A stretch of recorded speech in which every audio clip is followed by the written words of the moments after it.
Well, hello students. I'm going to show you how to get into BrainPOP.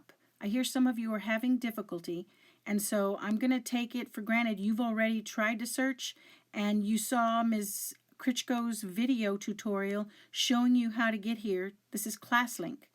Once you log into ClassLink, any of these apps become available. You go to the top one, the BrainPOP, right up there in the middle, and it's going to automatically launch BrainPOP, you already being logged in.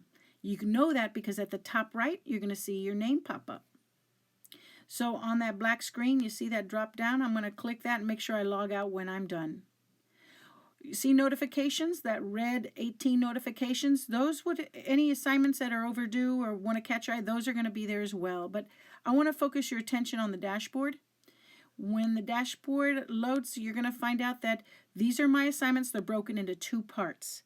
Basically, the overdue ones are going to be at the top, and the ones that are current are going to be below that. And there they are.